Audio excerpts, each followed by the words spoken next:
Muito bem, chegou a hora de falar de Thor, Amor e Trovão com spoilers. Então, se você está se arriscando, já deixa o like, assina o canal, aciona o sininho, porque vamos sim adentrar na treta. Isso mesmo, você já conferiu nosso vídeo de Thor, Amor e Trovão sem spoilers. Eu e a Bruna já demos as notinhas, falamos bastante sem entregar as principais pistas, as principais aparições, enfim, o principal plot. E agora chegou a hora de falar do filme com mais detalhes, com mais riqueza e, claro, entregando as principais viradas, as principais situações e estragando completamente o filme para você que gosta de spoilers. Mas enfim, todo mundo gosta, né? Eu não gosto. Eu não gosto. Mas tem gente que gosta e a gente sabe, por isso que a gente faz esse vídeo. Vamos lá.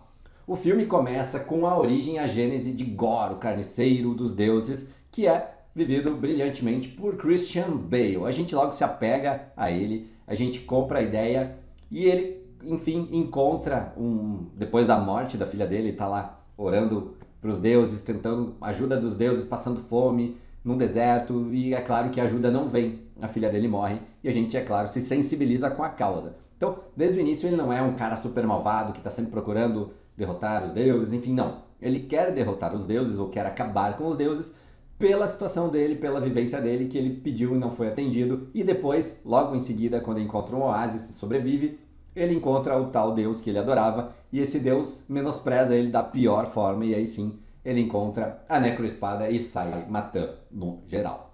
Só que esse sai matando geral ele é muito incipiente, digamos assim, ele é rasteiro. Eles não mostram realmente ele tocando o terror na galáxia, como poderia ser feito. Ele mata o primeiro deus, e depois essa questão de sequência, o serial killer dos deuses, a gente só vê em trechos quando os Guardiões da Galáxia estão lá conferindo e vendo as principais causas, questões que estão abalando a galáxia, e é aí que eles vão atrás dele. Então a gente só sabe que ele matou um monte de gente porque o Thor vai atrás de pistas, e depois de descobrir, basicamente numa tela de computador. E aí a gente vai para o segundo ponto, o segundo spoiler grande, que é a participação dos Guardiões da Galáxia nesse filme, que é assim, ó, pescou, perdeu, quase isso. Eles fazem realmente uma ponta, eles estão ali só para justificar como o Thor acabou em Vingadores Ultimato. Ele volta com eles, tá ali fazendo o trabalho de guardar a galáxia como eles faziam, né, junto com o Thor, mas a gente vê que o Thor tá sem saber o que ele fazer, ele tá procurando uma essência de vida, ele tá tentando encontrar o rumo da vida dele de novo, porque basicamente ele perdeu tudo e ele tá com um vazio existencial, e ele tá ali meditando. Então eles estão logo numa grande batalha, a cena de abertura é bem legal, bem comédia, aliás, o filme é muito comédia, do início até o meio, assim, é comédia o tempo todo. Então você que gosta da comédia de Taika Waititi provavelmente vai gostar bastante do filme. Mas aí eles têm uma batalha contra uma raça alienígena e o Thor tá lá e os Guardiões da Galáxia estão tomando ferro, eles não vão conseguir resolver o problema. Eles chamam o Thor e ele resolve em 2 segundos a questão. É claro, dá uma atrapalhadinha, dá uma quebradinha de ritmo ali, não faz o trabalho como deveria ser feito, mas ele ganha, então, duas cabras gigantes, 2 bodes gigantes, que é uma grande piada, que são 2 personagens que vão nos acompanhar a partir dali o filme inteiro também, com boas piadas novamente, e aquelas piadas esquisitas que o Taika Waititi gosta de fazer. Então tá bem legal essa parte também, a comédia full, é assertiva, é o chão do Taika. A gente nota que o Taika Waititi tá muito mais solto nesse filme do que em Thor Ragnarok. A gente tem o início até o meio, como eu falei, muita piada. Ele faz piada de tudo, de várias situações, e a gente vai acompanhando, inclusive piadas com bodes gigantes, que são bem engraçadas também. E é essa participação dos Guardiões da Galáxia. Eles estão ali, e o Thor vai resolver essa questão de ir atrás do Carniceiro dos Deuses. Ele pede para que eles não vão com ele, e aí ele faz todo um melodrama ali, achando que eles vão sentir falta, e eles, ó, picam a mula antes que ele mude de ideia e deixam ele fazer o que ele quiser. Então eles meio que abandonam o Thor, e o Thor acha que ele está sendo super dramático na despedida, mas não, é bem o contrário. Vale colocar aqui que os Guardiões da Galáxia tem alguns que sequer tem uma linha de fala ali. Se não me engano, acho que a Nebulosa não chega a ter uma linha de fala, só passa gritando ali no momento, passa guerrilhando. O Drax tem uma piadinha, o Rocket e o Groot tem uma piadinha, e é só. Quem aparece mais é, obviamente, o Senhor das Estrelas, num diálogo mais profundo com o próprio Thor. Mas é muito rápido, é muita participação especial. E é legal porque, afinal, a gente tá no filme do Thor, então vamos assistir ao Thor, né?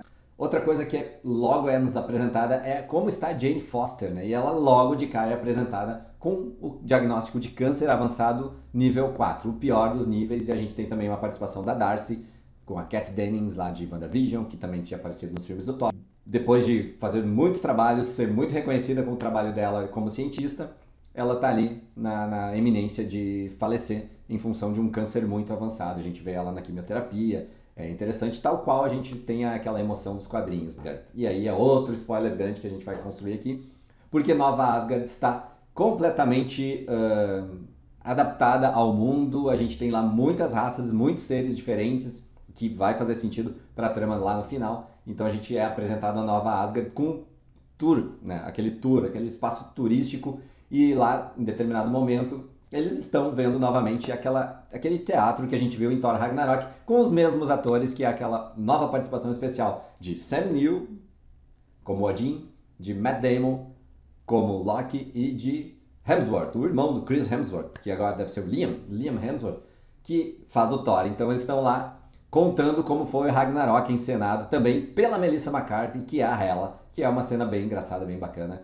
Talvez a Marvel deveria investir nesse pessoal aí para fazer uns curtas, algumas coisas assim, para popular ou povoar ali o Disney Plus, que a gente veria com certeza. Então eles estão ali recontando o Ragnarok, sendo aplaudidos, e aí a Jane já está ali fazendo o turismo dela pela Nova Asgard, até que ela se depara com o monumento onde está exposto o Mjolnir, né, o martelo de Thor que foi dilacerado pela Hela, está ali ele em pedaços, e quando ela chega perto, ela já sente aquela vibração que tem alguma coisa diferente ali. E como o filme é todo cheio de dinâmicas, todo cheio de edições rápidas, a gente vê logo que tão logo ela consolidou o encontro dela com o Mjolnir, a gente piscou e ela já se tornou a poderosa Thor. A gente não vê uma super gênese, super transformação, não. Cortou, ela já é a nova Thor, é a poderosa Thor. E é bem legal, bem dinâmico, até porque a explicação, e aqui é outro grande spoiler do filme, a explicação para que ela se una novamente, ou se junte com o Thor, com o martelo do Thor, é porque durante a relação, e aí, outro spoiler que eu trago aqui, é que o filme todo, e isso é um grande ganho pro filme, ele é todo narrado pelo Korg, que é o próprio Taika Waititi, o amigo de pedra do Thor que a gente viu lá em Thor Ragnarok. Ele conta o filme inteiro, ele é a narração em off, ele é quem apresenta os personagens, e em determinado momento ele apresenta como foi essa relação do Thor e da Jane no momento que a gente não viu, naqueles momentos entre Thor, o Mundo Sombrio, entre Thor Ragnarok, aquele momento que ela sumiu, a gente descobre como foi aquela relação e por que eles não estão mais juntos, por que o namoro deles não deu certo. E é bem legal, de novo, uma comédia romântica que começa a se transformar ali, e ela vai crescendo durante o filme, e a gente percebe que na ânsia de amar muito ela, ele tem que se afastar para que ela não seja afetada pelo trabalho de vingador dele, né? E ela também, da mesma forma, se afasta dele e se foca no trabalho. Então os dois meio que se repelem, tentando um proteger o outro, e o Thor, em um momento, ele encanta um poder, conjura um encanto para o próprio Mjolnir, que ele deve, sempre que precisar, defender a Jane Foster. E aí essa é a questão, e o porquê, o grande motivo de que como ela se transformou a poderosa Thor. É bem legal, é bem bonito. E é claro, quem também está em Nova Asgard é a nossa Valkyria, Tessa Thompson, marcante como sempre, mas colocada meio como coadjuvante durante o filme inteiro. Ela não tem um grande aparecimento, ela tem a sua presença, ela sempre uma presença forte com as piadas dela de sexualidade, enfim, ela funciona muito bem. Ela está lá governando Nova Asgard, a gente vê aquelas piadelas, algumas referências a todo esse mundo construído após Vingadores Ultimato. O Gorr chega a Nova Asgard para tentar fazer a sua chacina, a sua matança de deuses. E aí a gente vê, sim, Thor chegando na Terra, Thor descobrindo onde ele está, e aí se confrontando Valkyria, Nova Thor, e aquela coisa que eu falei, piscou, apareceu a Nova Thor.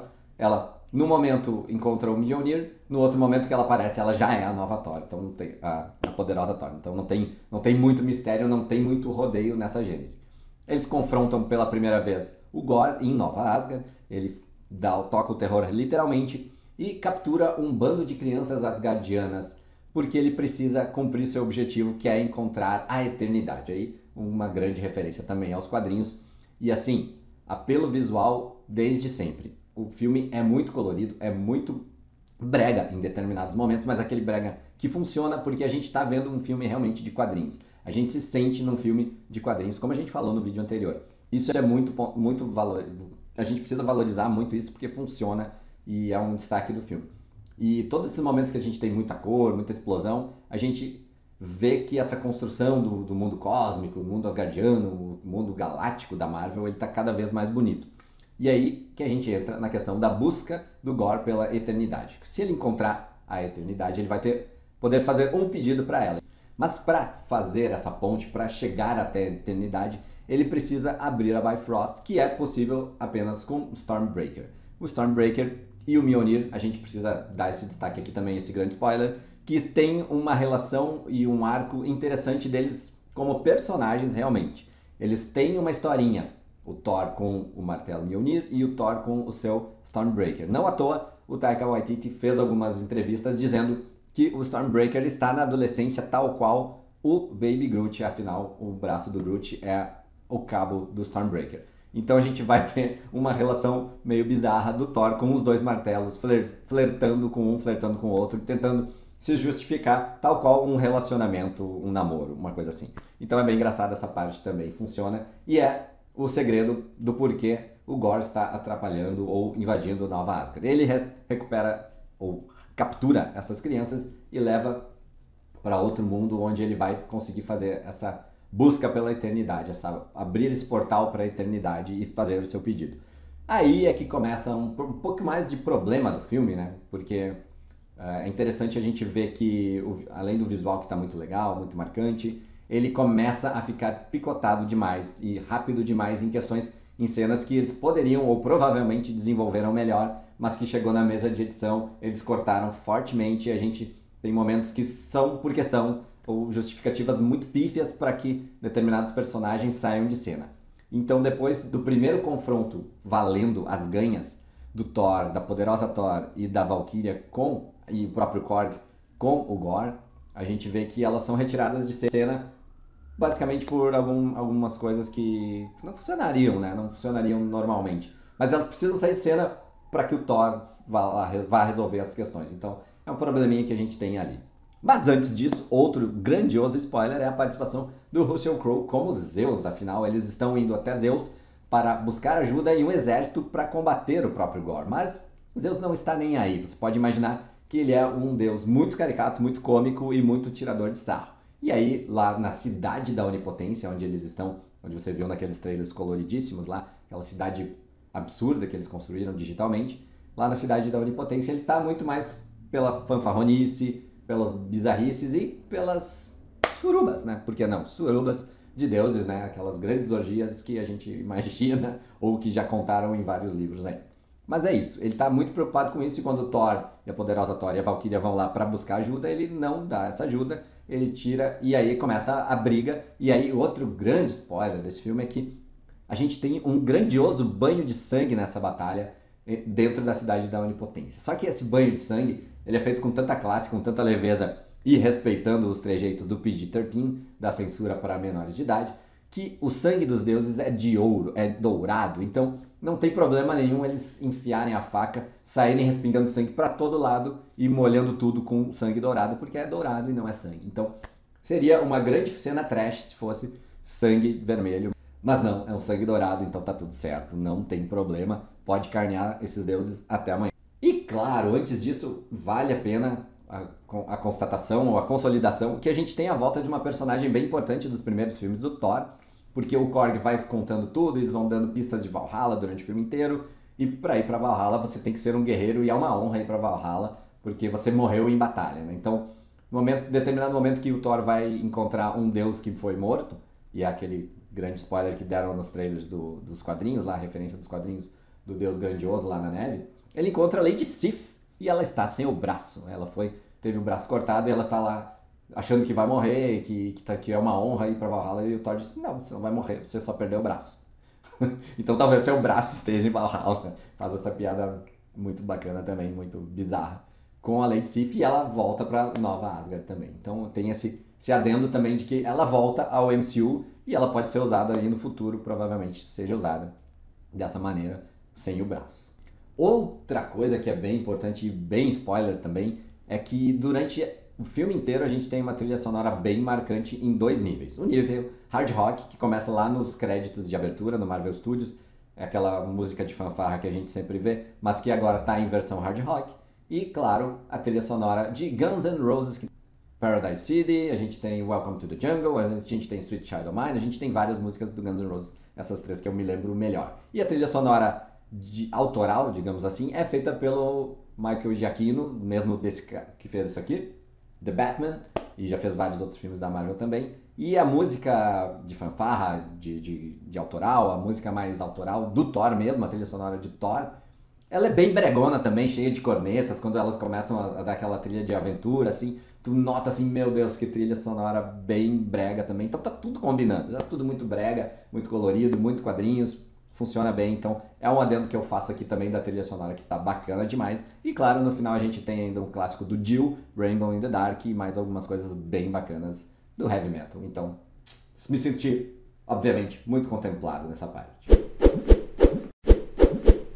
E outro spoiler importante é que a gente tem uma participação muito legal e muito expressiva do filho do Heimdall. Essa aí ninguém esperava. Ele é Astrid, mas ele mudou o nome dele para Axel, por motivos óbvios que eu já comentei agora, de Guns N' Roses. Então ele quer ser chamado de Axel e ele é responsável pelos momentos em que Thor consegue se conectar com as crianças que foram raptadas em um plano mental, um plano mais astral, assim como ele fez com o Heimdall em Thor Ragnarok. Então eles usaram esse poder que já tinha sido estabelecido no filme anterior, com os dons do filho do Heimdall, que também tem esse poder. Então ele conseguiu conversar com as crianças mesmo quando elas estavam raptadas pelo Gore. E aí, claro, rende muitas piadas interessantes e tal. Uma delas que eu vou entregar aqui, que é uma que ele coloca assim, é que, não conheça os seus heróis. Então, vale pra vida isso. É melhor, às vezes, a gente não conhecer os nossos heróis, porque a gente pode realmente se arrepender. Funciona bem a piada, funciona muito bem. E a gente vai estabelecendo um núcleo das crianças que vai ser importante no final. Como eu falei no vídeo anterior, sem spoilers, eu gostei demais do filme. Tem muita gente falando mal, tem muita gente não gostando. Rotten Tomatoes aí falando que é um dos piores filmes do Thor. Cara, eu adorei o filme. Eu respeitei demais o que foi feito. Eu gostei de tudo que aconteceu com a Jane Foster. Então, tá tudo bacana mesmo. Não se deixe acreditar por notícias ruins desse filme. O filme é bacana e eu me diverti demais. E como eu falei da Jane Foster, um grande spoiler é sim que ela está com câncer e que ela morre. Sim. Pausa dramática. A poderosa Thor, assim como nos quadrinhos, ela morre. E faz todo sentido porque a gente comentou no vídeo anterior também que Thor Ragnarok, não. Thor, Amor e Trovão é um filme, é uma comédia romântica e ele traz um texto muito bacana, muito importante, muito legal de se acompanhar, que é o texto de que a gente precisa de alguém, que a gente pode sempre dar valor a alguém e se a gente, talvez a gente ame alguém, a nossa vida esteja completa amando alguém. Então, esse plot é muito bacana de acompanhar, tanto para o Thor quanto para Jane Foster. Aliás, Jane Foster tem várias piadas com o próprio nome dela, feitas pelo Korg, que você vai rir também, então não vou entregar elas aqui, mas vale o adendo também, já que estamos falando de spoilers. E essa camada de amor do filme é muito bacana, é muito interessante, e a gente gosta, a gente se sensibiliza. Tive meu momento lacrimejante durante o filme, durante a morte da poderosa Thor, e tudo que eles construíram, todo o arco do início ao fim dela, durante o filme, é emocionante, é legal, é engraçado, cara, tá completo, tá muito completo. Poderosa Thor veio e mandou bem demais nesse filme. Então, spoiler da vida, ela, assim como nos quadrinhos, morre.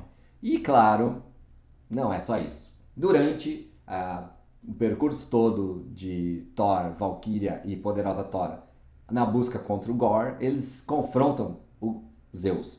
E eles roubam a arma de Zeus, que é um relâmpago, e aí tem todo um contexto de Deus do Trovão, um relâmpago, tem uma rixazinha ali entre eles, mas teoricamente a gente acha que ele morreu, porque o Thor usa a própria arma dele e atravessa o corpo de Zeus com a arma dele e a gente acha que ele morreu. Mas na cena pós-créditos ele volta. E sim, primeira cena pós-créditos é a recolocação de Zeus, ele não morreu e ele está pé da vida com Thor e não obstante ele vai mandar alguém atrás de Thor e esse alguém é Hércules. Sim, Hércules interpretado pelo Brad Goldstein de Ted Lasso, que não me comoveu.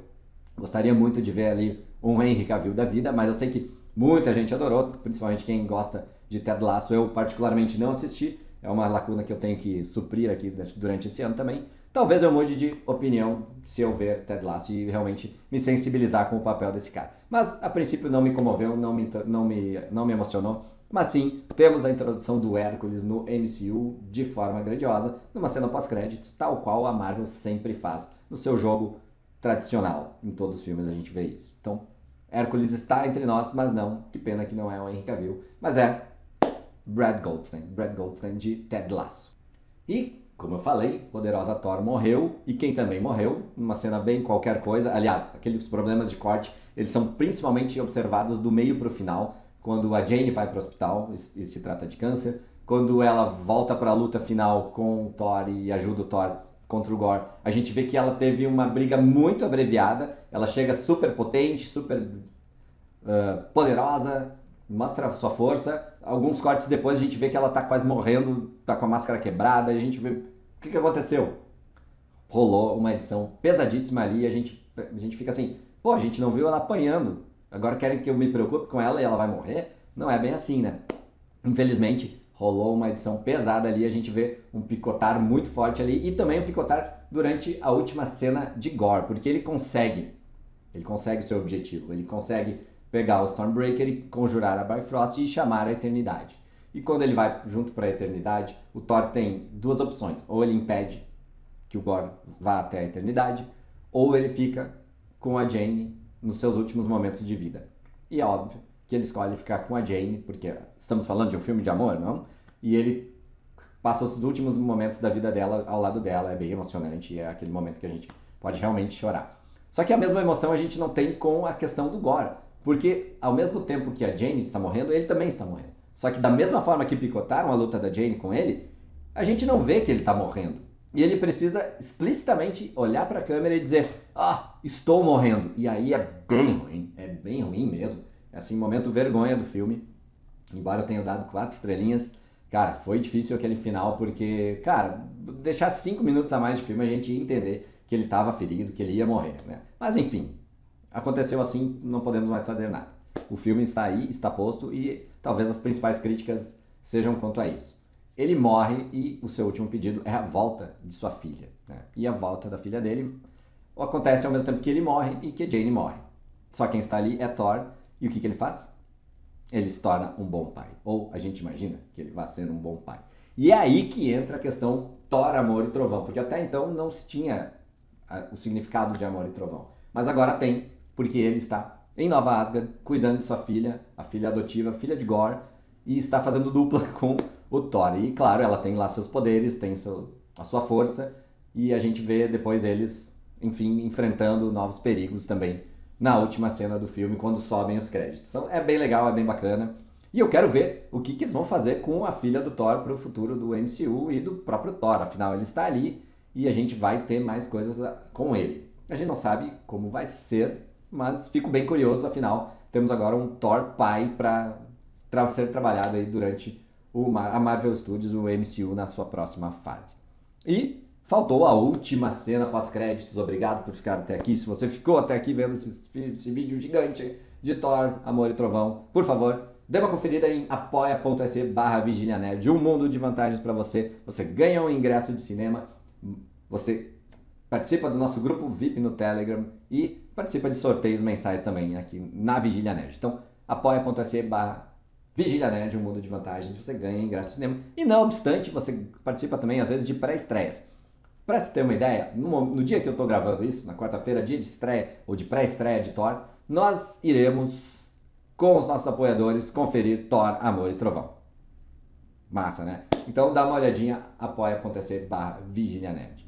E agora vamos sim, então, ao último spoiler, aquele que vai estragar a sua experiência de vez, é que na última cena pós-créditos nós vemos Jane Foster se materializando no Valhalla. E ela chega ao Valhalla, tem a sua honraria de grande guerreira, assim como nos quadrinhos, e ela se encontra com Heimdall. E ele diz, olá, seja bem-vindo ao Valhalla. E a gente não sabe o que vai rolar depois, mas eu fiquei muito satisfeito, porque ao mesmo tempo que eu tava achando super corajoso eles matarem a Thor, eu fiquei pensando, cara, eles não vão usar a Thor, eu quero ver a Thor, eu quero um filme da Thor, né? Então, deixa aí que provavelmente ela vai voltar, se ela está no Valhalla junto com o Heimdall, ela vai voltar sim, a gente sabe como funcionam as coisas nos quadrinhos e o MCU vai imitar isso, com certeza. Com certeza veremos a poderosa Thor. E outro grande apego que a gente tem com essa possibilidade é que, ao final dos créditos, a gente tem aquele clássico Thor voltará. Só que é só Thor voltará sem pontuar se é o Thor ou a Thor. Então fica muito aberto de que Jane Foster vai voltar como a poderosa Thor muito em breve e a gente vai se deliciar com Natalie Portman nesse papel poderoso e grandioso que ela tanto honrou durante esse filme. Você vai ver, ela é o grande achado desse filme, ela carrega o filme nas costas, assim como Chris Hemsworth. Então os dois estão excelentes, a química deles é ótima, tudo perfeito para Thor, Amor e Trovão, exceto essas falhas que eu coloquei aqui. Mas o filme é ótimo, você deve conferir com certeza e tirar sua conclusão, deixar seu like e vir comentar aqui com a gente. Gostei do filme, não gostei do filme, Robson, tu esqueceu disso, tu não falou isso, não gostei do filme, adorei o filme. Então comenta, que é bem importante para o nosso vídeo, para o nosso canal também, compartilhe com os amigos, que também é bem importante. Acho que foi tudo, esse vídeo está gigante, a Bruna vai se virar para editar, mas tudo bem, tudo certo, tudo em prol da nerdice, porque vocês sabem, a vigília não para.